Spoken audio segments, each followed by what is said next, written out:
I found my twin sister on TikTok. Delete her, Chloe. Please. My mother's hands trembled as she showed me the TikTok video. Forget you ever saw this. On the screen danced a girl who looked exactly like me.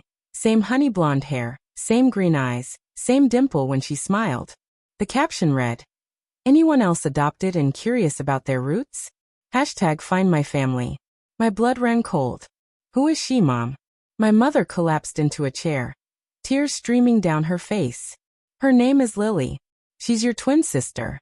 I gave her up when you were born. But that wasn't where it started. You're probably wondering how a mother could hide a daughter from her own twin. How a 60-second video could unravel 18 years of lies. What happened next would force me to choose between the mother who raised me and the sister I never knew. What if you found out you had a twin sister you never knew existed? What would you do? Before we continue, hit subscribe and let me know where you're watching from, because the truth was more shocking than I ever imagined. My name is Chloe. For 18 years, I believed I was an only child, the center of my parents' world in our cozy suburban home. My mother, Evelyn, homeschooled me, saying she wanted to give me the perfect childhood. My father, Thomas, traveled for work but always made time for our weekly movie nights. The cracks began small. I wasn't allowed to have social media until I turned 18. The internet is full of predators, my mother would say, her voice tight with anxiety. She carefully screened my friends, always preferring I have quiet time at home, rather than sleepovers. Chloe's sheltered childhood seems loving but restrictive. What is her mother so afraid of her discovering? When I finally got Instagram for my 18th birthday, the first thing that popped up was a TikTok compilation reel. And there she was, my mirror image, laughing into the camera with my eyes, my smile, even my same habit of tucking hair behind her left ear. I showed my best friend Maya. "That's crazy. You have a doppelganger." But deep down I knew it was more. The resemblance was too perfect, too detailed. The same crooked bottom teeth. The same tiny birthmark on our right temple. That night, I showed my mother the video. Her reaction wasn't surprise, it was pure panic. "Delete her, Chloe. Please." Her hands shook violently. "Forget you ever saw this." Who is she, Mom? My mother collapsed, tears flowing freely. "Her name is Lily. She's your twin sister. I gave her up when you were born." The words hung between us, shattering my entire understanding of our family. The mother's reaction shows she already knew about the twin. This wasn't a surprise but a fear coming true. I found Lily on every platform, at Lily Finds Her Roots on TikTok, Lily Rose Official on Instagram. Her bio read, "Adopted and searching for my biological family. Born August 18th, same day as me." Her most recent video showed her holding a sign, "Looking for my birth mother. I was born at Crestwood Hospital and adopted through Hope Adoption Agency." Lily is actively searching for their birth mother. What will happen when she discovers her twin sister? I messaged her. "You look exactly like me. Were you born at 3:24 p.m.? Her reply came instantly. 3:23 p.m. How did you know? We video called that night. Seeing her face on screen felt like looking into a magical mirror. We had the same mannerisms, the same laugh, even finished each other's sentences. "My adoptive parents died in a car accident last year," Lily explained, her eyes glistening. "That's when I started searching. I just want to know where I come from."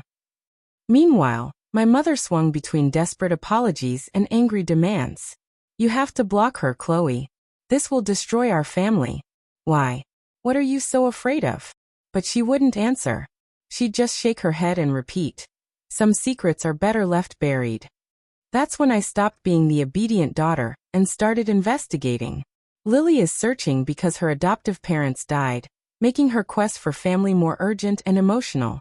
I started in the attic, looking for anything about my birth. The baby book only had my name. Hospital bracelets only for me. But then I found it, tucked inside my mother's old college yearbook, a faded ultrasound photo with two tiny figures side by side. The label read, "Baby A and Baby B 32 weeks. Chloe finds concrete proof she had a twin all along. What other evidence has been hidden?" I reached out to Hope Adoption Agency, pretending to be Lily searching for information. The woman who answered was surprisingly helpful. I remember the Evans case, she said. The mother chose separate adoptions. Very unusual. She insisted the twins be placed with families in different states. Evans. Not our last name Miller. When I confronted my mother with the ultrasound, she broke down completely. Your father isn't your biological father. I was young and scared. I gave Lily to a family who could give her a better life. But something felt wrong. The timeline didn't add up. My parents had been married for 3 years when I was born. I dug deeper, finding my original birth certificate in a locked box. Father unknown. But the name wasn't Evans, it was Miller. Our real last name. My mother had lied about lying. The mother lied about the adoption story itself, creating a false narrative to hide an even bigger secret. What my mother never anticipated was that her separated twins would become digital detectives. Using the social media, she feared to uncover her secrets. Lily and I became a team. She handled the online research while I investigated at home. We discovered our biological father wasn't unknown. He was a man named David Evans who died shortly before our birth. The twins discovered their biological father died around the time of their birth. Was it coincidence? Or something more? My adoptive parents never mentioned him, Lily said during our nightly call. They told me my birth parents were teenagers who couldn't handle twins. The pieces weren't fitting. Why would our mother lie about our father? Why separate us so completely? I started paying attention to my mother's habits, her fears. She jumped every time the doorbell rang. She kept our family albums in a locked cabinet. She'd changed her name after college, from Eleanor Evans to Evelyn Miller. Then Lily found the newspaper article from 20 years ago. Local man dies in hiking accident. David Evans, 22, fell from a cliff during a storm. The article mentioned his pregnant girlfriend, Eleanor, who couldn't be reached for comment. The date of his death was 3 weeks before our birth. That's when I realized my mother wasn't just hiding a teenage pregnancy. I told Lily. She was hiding something much darker. The biological father died suspiciously close to their birth, suggesting the mother's secrets might be connected to something more sinister. We tracked down David's sister, our Aunt Rebecca, who lived 2 towns over. She'd been searching for us for years. When she opened her door and saw me, she burst into tears. "You look just like your father," she whispered, pulling me into a hug.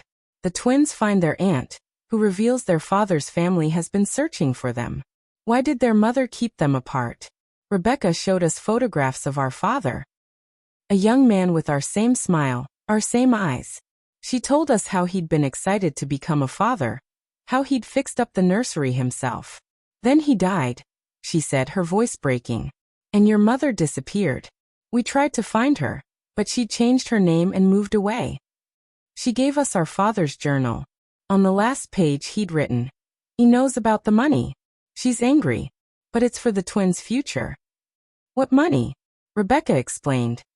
"Your father inherited $250,000 from your grandfather. He put it in a trust for his children. The lawyer's been trying to find you for years." The pieces clicked into place. My mother hadn't just separated us. She'd stolen our inheritance. The mother separated the twins to control their substantial inheritance, making her motives financial rather than emotional. We confronted my mother with the journal and the trust documents. For the first time, I saw real fear in her eyes. "Your father was going to leave me," she whispered. "He found someone else. The money was supposed to be my fresh start." The mother confesses to financial motives, but is she telling the whole truth about the father's death? She admitted everything. How she'd taken the money, created new identities, and told each set of adoptive parents the other twin had died at birth. "I visited Lily every year," she said, her voice hollow. "I sent birthday cards, Christmas presents. I never stopped being her mother." But when we checked with Lily's adoptive parents, they told a different story. We never received anything. We were told the birth mother wanted no contact. My mother had been lying to everyone, including herself. The final blow came when Rebecca found the accident report. Witnesses reported seeing David arguing with a woman matching our mother's description at the cliffside just before his fall. The police had questioned her but had no evidence to pursue charges. The mother was the last person seen with the father before his fatal fall, suggesting his death might not have been accidental. We went to the lawyer handling our trust. The money had grown to nearly $400,000. Money our mother had been accessing for years by forging documents. The mother has been illegally accessing the twins' inheritance for years. How much has she taken? She presented fake death certificates for both of you. The lawyer explained, his face grim. Then claimed the money as the sole surviving relative. The police got involved. Financial fraud. Identity theft. The evidence was overwhelming. But as they handcuffed my mother, she looked at me with tears in her eyes. I did it to protect you, Chloe. All of it. From what? I asked, my own tears falling. From the truth, she whispered. That's when I realized we still didn't have the full story. The mother claims her actions were protective, suggesting there's still a deeper layer to uncover. In jail, awaiting trial, my mother finally told the complete truth. Your father wasn't leaving me for another woman, she said, her voice barely audible through the glass. He was involved in something dangerous. People were after him, and the money. She claimed he'd gotten mixed up with dangerous people who wanted his inheritance. The hiking accident wasn't an accident, and she witnessed it. I saw them push him, she whispered, tears streaming down her face. I ran, changed our names, separated you girls because I thought they'd come for you too. It sounded like a desperate story, until the police found the old case file. David Evans had indeed reported being threatened in the weeks before his death. The investigation had gone nowhere due to lack of evidence.